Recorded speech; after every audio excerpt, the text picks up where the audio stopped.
Assalamualaikum warahmatullahi wabarakatuh. Perkenalkan, kami dari kelompok 10 yang membahas materi tentang penyakit infeksi sistemik.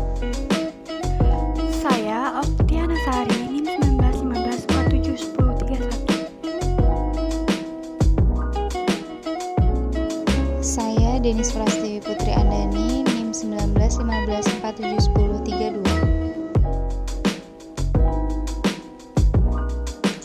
Saya Novi Dewati dengan NIM 1915471033. Saya Suntinawati dengan NIM 1915471034.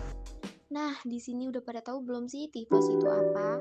Kalau belum pada tahu, yuk simak baik-baik penjelasan dari aku. Nah, jadi tifus itu adalah demam tifoid atau penyakit yang disebabkan oleh infeksi bakteri Salmonella typhi. Tifus dapat menular dengan cepat. Wah, umumnya melalui konsumsi makanan atau minuman yang sudah terkontaminasi tinja yang mengandung bakteri Salmonella typhi. Kalian kan udah pada tahu nih apa itu tifus. Sekarang yuk mari kita intip apa sih penyebab dari penyakit tifus. Nah, penyakit tifus ini disebabkan oleh bakteri Salmonella typhi. Biasanya bakteri ini disebarkan melalui feses dan urin penderita yang mengkontaminasi air atau makanan. Tadi kan kita udah belajar nih tentang pengertian tifus itu apa sih, lalu penyebabnya apa aja ya. Sekarang yuk kita cari tahu apa nih yang dirasakan saat kita terkena tifus. Biasanya suhu tubuh meningkat pelan-pelan di minggu pertama terkena gejala tifus. Namun, demam yang menjadi gejala tifus sering terasa lebih parah pada saat malam hari. Saat demam, mungkin juga terus berkeringat deras. Pada orang dewasa, gejala demam akibat tifus juga kadang disertai dengan sakit kepala. Wah, sekarang saatnya nih yang ditunggu-tunggu. Kita cari tahu bagaimana sih cara biar tifus cepat sembuh. Yang pertama, kita harus makan makanan tinggi kalori dong pastinya. Yang kedua, makan makanan tinggi protein juga. Ya, lalu yang ketiga, makan makanan rendah serat. Keempat, makan porsi kecil tapi sering. Kelima, minum air yang cukup biar kita tidak dehidrasi. Lalu yang keenam, istirahat dengan total. 7. Patuh minum obat dari dokter. Jangan bandel ya. 8. Selalu jaga kebersihan diri dong pastinya. Tadi kan kita udah belajar nih penyakit infeksi sistemik secara umum. Yuk sekarang mari kita belajar tentang penyakit infeksi sistemik yang berhubungan dengan kehamilan. Nah, di sini ada kemungkinan yang terjadi apabila terjadi penyakit sistemik pada kehamilan. Yang pertama yaitu kehamilan memperberatnya penyakit tersebut. Nah, apabila ada ibu sedang hamil terus kemudian dia mengalami penyakit sistemik nih. Nah, kemungkinan yang terjadi pada kehamilan itu akan jadi lebih berat. Maksudnya, kehamilan yang dialami ibu itu akan memperberat penyakit yang sedang dialami oleh ibu. Yang kedua, kehamilan diakhiri atau dilanjutkan. Jadi, semua itu tergantung dengan penyakit yang diderita oleh ibu. Apabila penyakitnya tidak kronis, maka kehamilan akan bisa dilanjutkan dengan aman. Apabila penyakit ibu itu udah kronis, maka kehamilan akan diakhiri. Yang ketiga yaitu kontraindikasi untuk kehamilannya. Apabila seorang ibu hamil mengalami penyakit sistemik, maka akan ada kontraindikasi yang akan terjadi, terutama pada janin atau bahkan pada ibu tersebut. Yang keempat yaitu aspek etiko-legal. Nah, ini nih saat yang ditunggu-tunggu. Mari kita bahas tentang penyakit infeksi sistemik pada ibu hamil apa aja sih? Yang pertama itu ada HIV. Kemungkinan yang terjadi pada ibu hamil ada ibu HIV positif cenderung untuk lahir prematur, IUGR atau IUVD.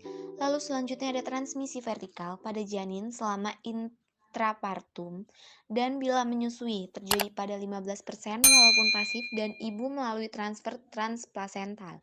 Selanjutnya ada transmisi lebih besar bila menghitung CD4, viral load tinggi dan KPD. Selanjutnya, lebih dari 4 jam neonatus terinfeksi HIV, 25% menjadi AIDS dalam 1 tahun dan 40% AIDS dalam 5 tahun. Selanjutnya ada terapi zidofudin dan lamifudin. Dan yang terakhir ada neonatus juga di terapi seksio kaisar elektif dan menghindari pemberian ASI atau transmisi vertikal menurun menjadi kurang lebih dari 2%.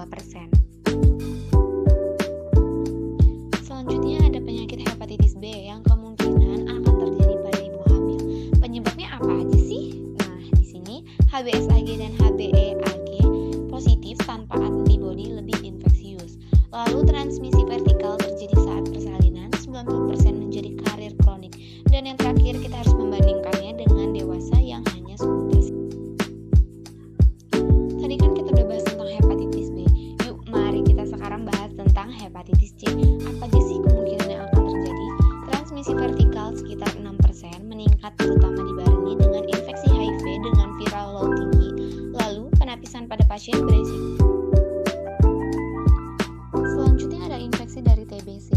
Apa aja sih yang harus kita lakuin agar terhindar dari TBC? Yang pertama kita harus vaksinasi BCG pada kehamilan dikontraindikasikan atau dianjurkan guna untuk melakukan pencegahan karena virus hidup. Lalu yang kedua ada tes tuberkulin aman. Yang ketiga ada terapi TB dengan obat-obat ini. Pertama, kecuali streptomycin atau tambahkan dengan vitamin B6.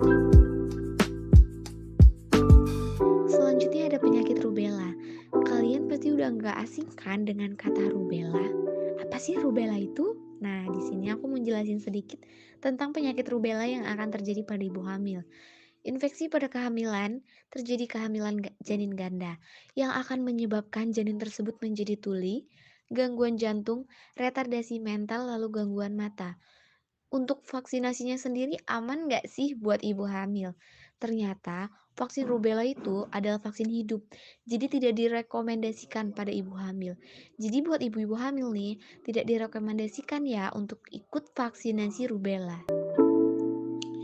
Yang terakhir ada herpes simplex virus.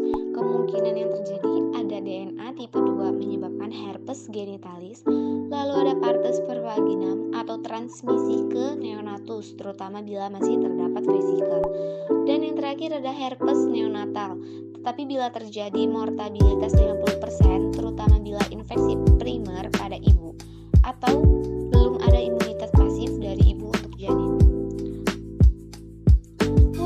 Kerasa banget nih ya, kita udah di penghujung acara. Asik, penghujung acara banget nggak tuh? Saya di sini Novi Dawati yang akan salam-salam perpisahan kali ya.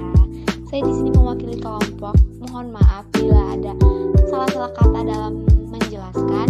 Namanya juga manusia biasa ya kan, tidak luput dari dosa dan hilang. Saya akhiri, wassalamualaikum warahmatullahi wabarakatuh.